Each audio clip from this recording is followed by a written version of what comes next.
पिछले 5 साल से आप देखेंगे तो चाइना जिस तरह से अनेकों अनेक प्रकार के वायरस के एक जननी के रूप में उभर के आया है। अब देख सकते हैं पूरी दुनिया जो है अभी कोरोना जैसे वायरस जो एक महामारी बीमारी थी। इस महामारी बीमारी से पूरी दुनिया अभी उभरा भी नहीं था। लेकिन इसी के दौर में पुनः फिर आप देख सकते हैं कि चीन जो दुनिया में एक नया वायरस पुनः कर सकते हैं जनरेट कर दिया और उसका नाम है HMPV। HMPV का मतलब होता है ह्यूमन मेटा न्यूमोन वायरस। यानी HMPV वायरस के बारे में जो पता चल के आ रही है, यह चीन में बहुत तेज़ी से बढ़ रहा है। और आज का मैं जहाँ तक समाचार बता रहा हूँ कि पिछले आज 6 तारीख है, पिछले 5 तारीख को भारत में भी HMPV का एक पेशेंट पाया गया है। और यह HMPV का जो पेशेंट है वह 8 महीना का एक बच्चा है जो इस वायरस से ग्रसित है। इस वायरस को डिटेक्ट किया गया है और यह बेंगलुरु में पाया गया है। ठीक है, यानी बेंगलुरु के 8 महीना के नवजात शिशु ही कह सकते हैं, बच्चा ही कह सकते हैं, जिसमें HMPV वायरस डिटेक्ट किया गया है। लेकिन मैं आपको बता दूं कि जो स्वास्थ्य विभाग है, स्वास्थ्य विभाग ने अभी तक ये कहा है कि उन्होंने अपनी लैब में इसे जांच नहीं की। अर्थात कह सकते हैं कि ये जो बच्चा में भी HMPV जो डिटेक्ट किया गया है, यह मुख्य रूप से प्राइवेट यानी निजी हॉस्पिटल में इसको या निजी कह सकते हैं जाँच घर में इसको पाई गई है। इसलिए भी सरकार जो है इस पर किसी भी प्रकार का अपने तरफ से कह सकते हैं संज्ञान नहीं ले पाई है। लेकिन सरकार इस पर बहुत ज़्यादा जागरूक है और सरकार इसकी जांच करने की कोशिश कर रही है कि जो 8 महीना के बच्चा में जो ये पाया गया वायरस क्या वह HMPV है। क्या चाइना जिस तरह से पूरी दुनिया में एक नया वायरस के रूप में फिर जानना जाएगा, क्या यह वायरस भारत तक पहुंच चुकी है, यह अपने आप में एक संशय बनी हुई है। तो आज हम लोग डिस्कस करने वाले हैं HMPV वायरस क्या है। उसके अलावा फिर हम डिस्कस इसमें करेंगे कि HMPV जो वायरस है, HMPV वायरस का क्या क्या सिम्टम्स हो सकते हैं यानी प्रभाव हो सकते हैं, इसकी उपचार क्या हो सकती है, इसकी इलाज क्या हो सकती है, इसकी रोकथाम क्या हो सकती है, ये कैसे बचा जा सकता है इससे। तो ये सभी चीज़ों को बात करें तो मैं बात बता दूं कि आपको जो HMPV है बहुत बड़ी बीमारी नहीं है, एक तरह की निमोनिया वाली बीमारी है, सर्दी खांसी वाली बीमारी है। इसमें बहुत ज़्यादा कह सकते हैं कि डरने की भी ज़रूरत नहीं है। तो आज हम लोग बात करने जा रहे हैं ह्यूमन मेटा न्यूमो वायरस है क्या, पहली बार।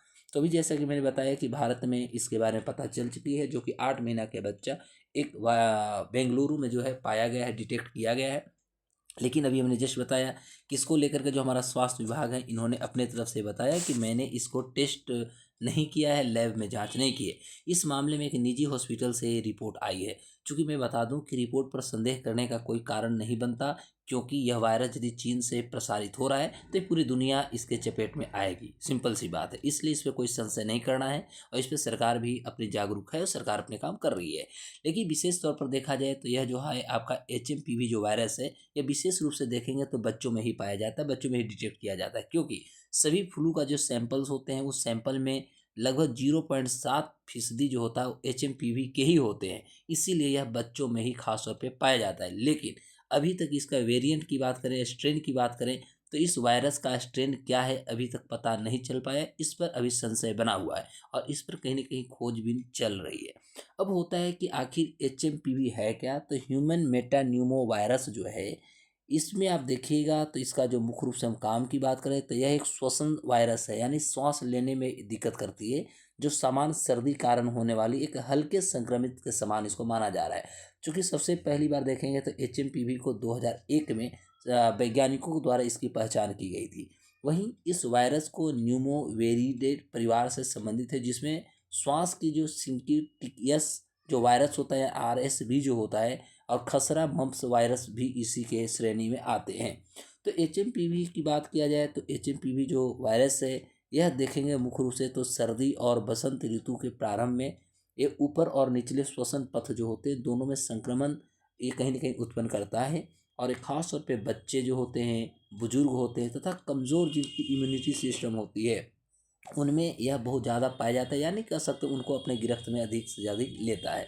HMPV के कुछ लक्षण याद करेंगे, जैसे बहुत ज़्यादा खांसी आना, उसके बाद नाक जो होती है वो नाक बहेगा या नाक बंद हो जाएगा, गला में आपको खराश आएगा, यानी एक तरह से देखें तो कोविड-19 का ही तरह इसमें भी दिख रहा है। उसके बाद आपको फीवर रहेंगे और शरीर में आपकी कपकपी आएगी, यानी आपको ठंडा कहीं न कहीं महसूस होगा।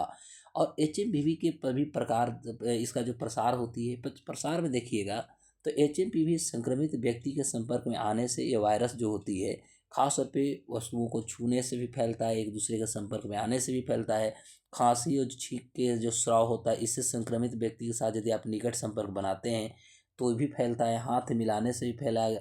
गला यदि आप किसी से लगाते हैं संक्रमित व्यक्ति से, तो भी समस्या आ सकती है।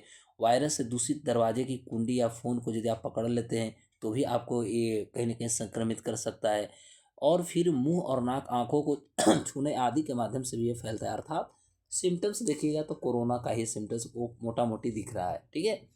अब होता है कि एचएमपीवी का उपचार क्या होगा? देखिएगा, अधिकांश मामलों में यह घर पर आराम और सहायकता या कह सकते हैं सहायक देखभाल के साथ कुछ दिनों में यदि आप ठीक से रहते हैं, आराम करते हैं, तो आपको ये बीमारी आराम से खत्म हो जाएगी।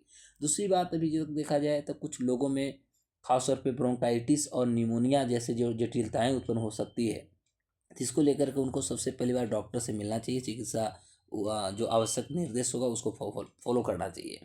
वहीं वर्तमान में एचएमपीवी के इलाज के लिए कोई अभी तक देखिएगा तो कोई टीका या एंटीवायरस दवा जो होती है अभी तक बाजार में नहीं आई है, क्योंकि अभी तो जल्दी में बीमारी आया ही है। बीमारी जैसे आया, अब इस पे धीरे धीरे उपचार की बात किए जाएंगे।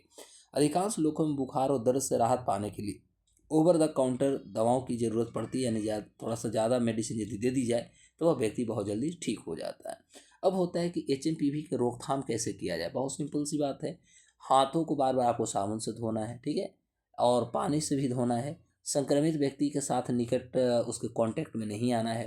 संक्रमित जो हाथ होते हैं उससे अपने चेहरा होता है, आपकी नाक, कान, आँख, मुँह, ये सब को छूने से आपको बचना है। हमेशा आपको मास्क लगाना है। और अस्थमा जिनको बीमारी है, अस्थमा जैसे फेफड़े की बीमारियों वाले लोगों को अतिरिक्त सतर्क रहने की आवश्यकता है, क्योंकि उनका ऑलरेडी इम्यूनिटी जो सिस्टम होती है या बीमारियों से लड़ने की जो क्षमता होती है बहुत कम होता है। तो ऐसे व्यक्ति को इससे बहुत ज़्यादा सशक्त रहने की ज़रूरत है। तो दोस्तों, आपको ये कैसा लगा वीडियो, आप लोग अपने कमेंट सेक्शन में हमें ज़रूर बताने की कोशिश करें। नमस्कार।